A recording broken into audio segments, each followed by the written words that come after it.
Oi pessoal, tudo bom? Hoje eu vou contar uma história que foi escrita pela Maria Luísa Campos. Ser bruxa ou fada? Eis a questão. Havia dois locais bem diferentes um do outro na floresta da fantasia. A leste, a floresta era escura e tenebrosa. As árvores eram tão emaranhadas e altas que não se via o céu. Por toda a parte, espinhos e cipós entrelaçados, dificultando a marcha. E as pedras e os precipícios, a cada passo, enormes matacões fechando o caminho, ou abismos traiçoeiros, que surgiam escondidos pela vegetação escura e hostil. Um horror. Era justamente nessa parte da floresta que funcionava a escola de bruxas. Nem podia deixar de ser. As bruxas simplesmente adoravam aquele ambiente e por isso instalaram lá sua escola. É que todas as preocupações mais prementes que a direção do reino das bruxas tinha, a maior era o desenvolvimento da educação das novas bruxinhas. Isto era mais importante que cuidar da importação, mais importante que as funções do Ministério da Guerra, sabendo que o Ministério da Guerra era um dos mais importantes para as bruxas. Mais necessário que o serviço de abastecimento, ainda que o reino estivesse sempre precisando comprar morcegos, sapos e corujas, cujo consumo era dos maiores entre as bruxas.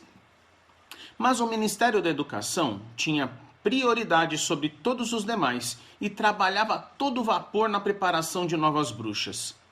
Será que sempre tinha sido assim? Não.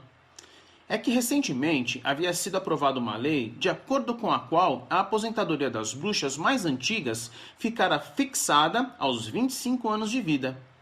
Ora, como aos 15 anos as jovens bruxinhas já recebiam suas vassouras de ploma, estava acontecendo que toda bruxa de 40 anos já se aposentava e era preciso formar novas bruxas, com rapidez, para compensar a falta de bruxas. E o que faziam as bruxas aposentadas? Cada uma se dedicava a seu passatempo predileto. Umas fabricavam venenos medonhos nos porões de velhos castelos em ruínas. Outras criavam cobras e lagartos para saírem da boca dos homens que caíssem nas más graças das bruxas.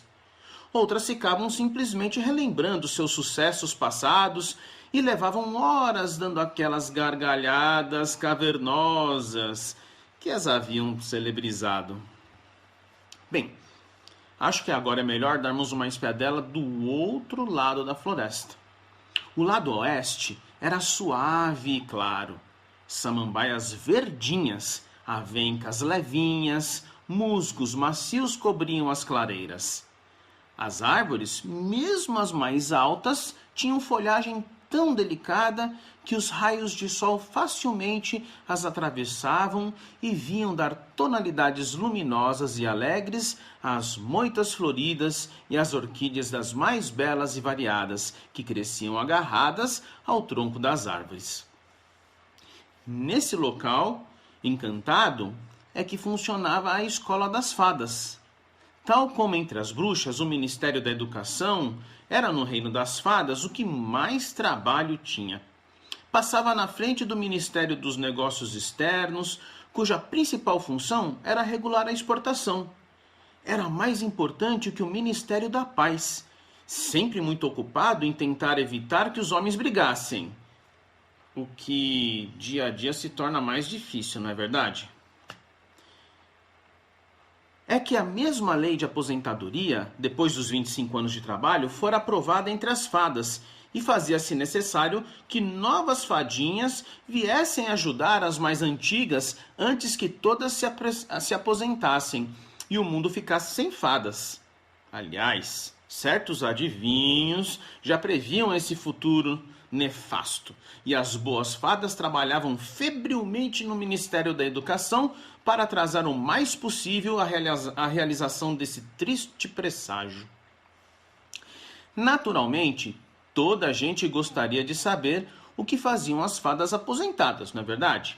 Ora, Cada uma se dedicava a seu passatempo predileto. Algumas faziam bordados, tão lindos que só mãos de fadas os poderiam fazer assim.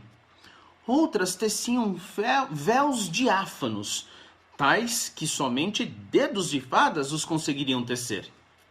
E havia as que cantavam com vozes maravilhosas, como só fadas as poderiam ter. E assim ia passando o tempo para elas.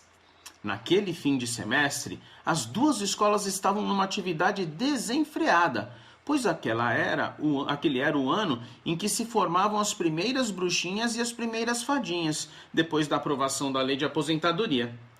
As professoras avaliavam o trabalho de suas alunas e insistiam que se fizesse com capricho as lições da casa, para que no fim do ano não corresse o risco de uma reprovação.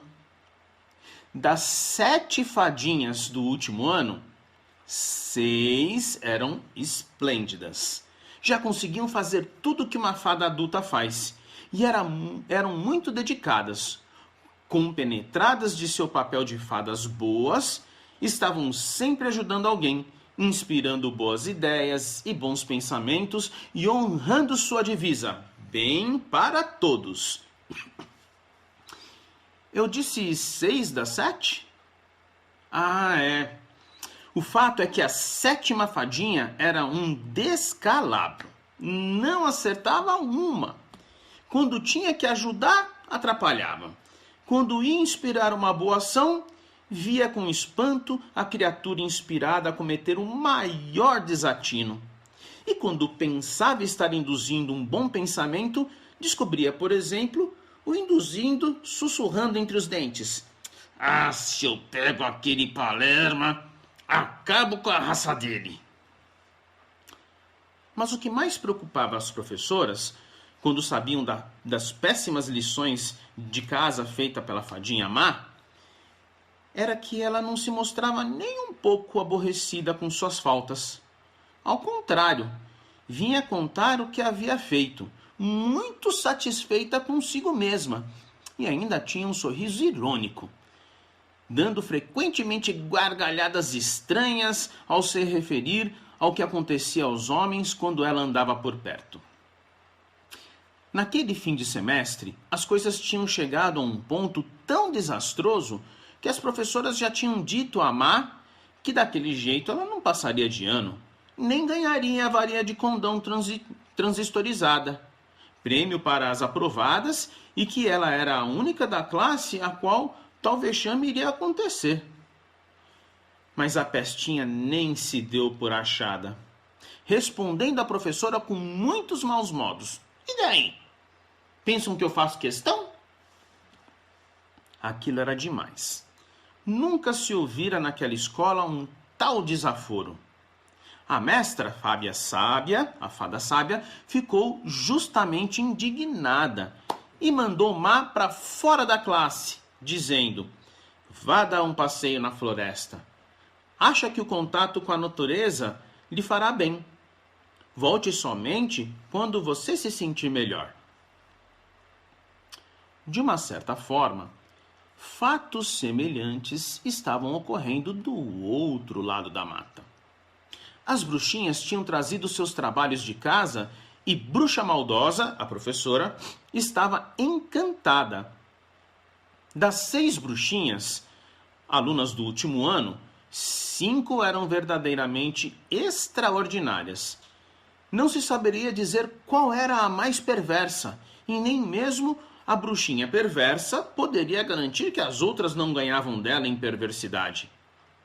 Havia a bruxinha péssima, que era espantosamente velhaca, e a bruxinha ruindade. Quem poderia ganhar dela e inspirar pensamentos ruins? Depois tinha a bruxinha falsa, que espalhava a falsidade por onde quer que andasse. E não se deve esquecer da bruxinha maldade, que não ficava atrás das outras e fazia honra a seu nome. Todas elas ganhariam certamente no fim do ano suas vassourinhas equipadas com computador eletrônico, pois não haviam dúvidas que seguiam com ardor o lema da escola: "Mal a todos." Mas sempre há um mais, não é verdade? Havia a sexta bruxinha, que era um verdadeiro desastre naquela classe exemplar. Bruxinha boa não dava uma dentro. Quando ela ia atrapalhar alguém, ajudava. E os pensamentos que inspirava, por piores que fossem, levavam sempre as pessoas a agir da maneira mais abominavelmente correta que se poderia imaginar. Uma vergonha. E o mais odioso é que Boa não parecia descontente com os seus deveres de casa. Parecia até inconsciente, aquela sonsa. Sorria brandamente quando contava o que andava acontecendo e exasperou de verdade a professora, bruxa relapsa, quando comentou o caso da costureira, cujas camisas ela mesma costurou. Na noite, para adiantar o serviço da pobre senhora. Coitada. Imagine que ela estava atrasada porque seu filhinho ficou doente quando comeu um pastel de carne estragada que Maldade tinha colocado junto dele. Enquanto Maldade olhava para todas muito orgulhosa de seu feito, Relapsa bufava de ódio e, sem maiores considerações, expulsou Boa da classe. Já lá para fora! E quando estiver com os pés bem furados de espinho e o rosto bem arranhado pelos cactos, quero ver se não vai preferir voltar para a escola e fazer direito à sua lição. Boa caiu chorando da classe. Saiu chorando. E foi andando pelo mato, espinhoso e empedregado, que se estendia por todos os lados. Depois de muito caminhar, estava com os pés doendo. Não sabia onde parar para descansar, pois de todo lado só havia urtigas venenosas, ganhos espinhudos. Finalmente ela avistou, numa parte mais clara da floresta, uma menina que vinha vindo para aquele lado. Quando a menina se aproximou, Boa escondeu-se atrás de uma árvore e ouviu a outra dizer: "Eu é que não volto mais para lá. Que professora mais estúpida! Que mania de querer que a gente faça tudo sempre certinho, bonitinho, bonzinho. Ai, já ando cansada disso. Ah, quando será que poderei fazer minhas travessuras sossegada? É tão bom fazer bobagem, mas elas não me deixam fazer. Chega, não fico mais lá." "Lá onde?" perguntou Boa, saindo de trás da árvore. "Naquela escola enjoada, onde todo mundo tem que ser bom. Mas quem é você?" Boa explicou que também tinha problemas em sua escola. E no meio da explicação, teve uma ideia luminosa. "E se nós trocássemos de escola?" perguntou ela para Má. "Você me dá seu uniforme e eu lhe dou o meu. Nós somos do mesmo tamanho, vai dar certinho." A outra, que já andava curiosa para conhecer a escola das bruxas, topou na hora. "Dá lembranças minhas a perversa, péssima, ruindade, maldade e falsa", recomendou ainda Boa, enquanto as duas se afastavam, cada qual tomando o caminho por onde viera a outra. E foi assim que tudo deu certo naquele ano. Má formou-se com as outras bruxinhas e ganhou uma linda vassourinha equipada de computador eletrônico. E Boa formou-se com suas novas colegas fadinhas e recebeu uma graça de varinha de condão transistorizada. Gostaram da história? Então, sabia que todo mundo tem um pouquinho de bruxa e um pouquinho de fada? Quando alguém ajuda, a gente se parece com uma fada. Quando a gente briga com os outros, vira uma bruxa.